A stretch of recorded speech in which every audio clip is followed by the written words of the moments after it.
And I wanted to say before I start that there is an image that some of you might find distressing, and also some reference to language from the 1940s about indigenous people that as well some of you might find distressing, but that I think is important to show, so that we acknowledge the Italian role in the colonization of Australia. I would like to acknowledge that we are meeting today on the unceded land of the Wurundjeri people of the Kulin Nation, and I celebrate the knowledge, strength, resilience, courage, wisdom, and creativity of the First Nations peoples here in Australia and around the world. The main point I want to make in this presentation is that the almost complete overlooking of the Italian migrants' involvement into settler colonialism is the original sin that gravely compromised the credibility of Italian migration history as a discipline. We cannot understand Italian migration history without understanding that imperialism, colonialism, slavery and indentured labor, and mass labor migration are profoundly interdependent and co-constituted phenomena. You take one away and the other three no longer make sense. For instance, we cannot understand Italian mass migration without the end of slavery and indentured labor in the Americas and elsewhere. Historical research in countries like the United States and Brazil have shown how Italians often came to these countries to replace former slaves or indentured laborers, and then tried to establish or reinstate their whiteness to the detriment of darker, more subaltern people. Similarly, we cannot understand the ferocious imperialism of the newly formed Italian nation independently from the quasi-colonial nature of its unification and the resulting mass migration of millions of Italians precisely at the time when Italy had just been unified. Nor can we forget that the racial categorization of southern Italian peasants and migrants as almost black originated within Italy, for instance in the work of internationally renowned anthropologists such as Lombroso and Niceforo. So here we have three deeply interconnected phenomena that need to be studied and understood together. First, the alleged inferiority and infantilism of the colonized southern Italians had to be addressed for the development of the newly formed Italian nation. Secondly, the development of the nation and its belonging to white Europe had to be proven through imperialism and colonialism. And third, Italian migrants abroad, especially southerners, went to occupy an intermediate position within the racial dichotomy of black and white, thus playing a key role in settler colonialism in countries such as the United States, Brazil, Argentina, Canada, and Australia, which we usually call settler colonial nations. Importantly, the deep entanglement of imperialism, colonialism, forced labor, and mass migration have been also expressed, reinforced, and reiterated by many Italian migrants over the past 150 years. Let me give you one example.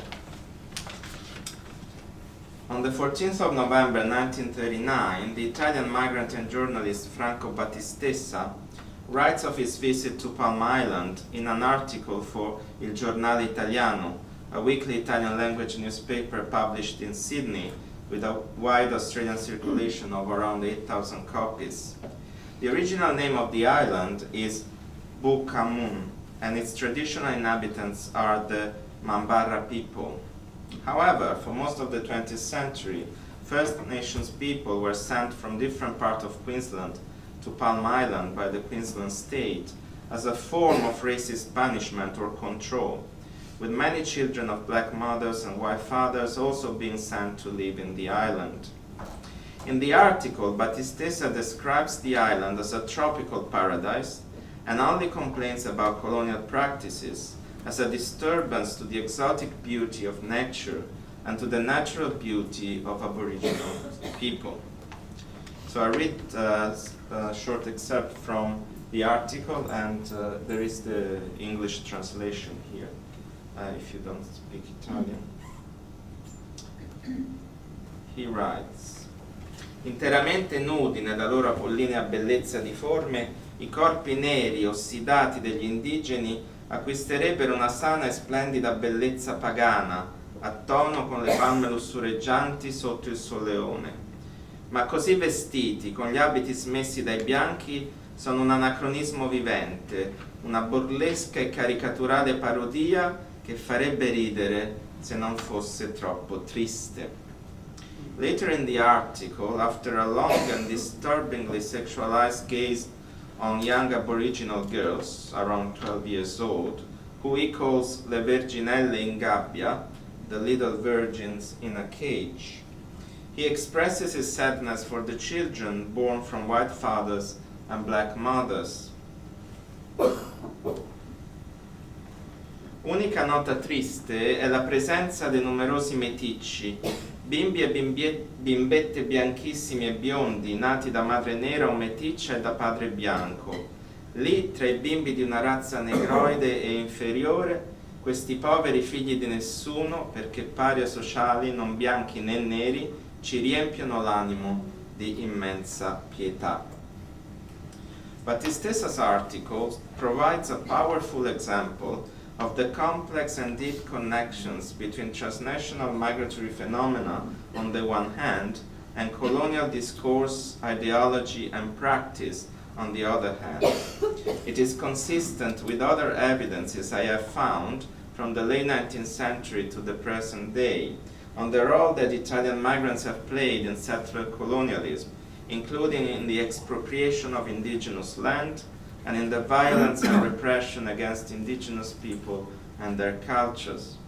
Yet First Nations people remain almost completely invisible in most of the histories of Italian migration, and even more in public discourse and public memory. This widespread amnesia is incomprehensible and unacceptable. Italian migrants were latecomers to colonial countries such as Brazil, Argentina, and Australia. It is thus commonly argued they settled in those countries when the most ugly and violent aspect of colonization, namely the genocidal dispossession of land, had already been completed. This is simply false. First, we know that a very large part of colonization continued well into the 20th century, and in fact is still going on today. And furthermore, the little research that has been conducted about Italian colonists, especially in Brazil, suggests Italian migrants, especially those from the northeast region of Veneto, in fact had contacts and violent clashes with the indigenous population. Here I would like to show you a photo of Italian migrants in Brazil taken in 1883. This photo was included in the only monograph that, to my knowledge, has been devoted to the Italian migrants' role in the colonization of Brazil, Pionieri, a fundamental book published in 1994 by Italian historian Piero Brunello. On the back of the photograph is written, "Ritorno da una battuta di caccia, trofei e prigionieri," back from hunting, trophies and prisoners. And this is the photo.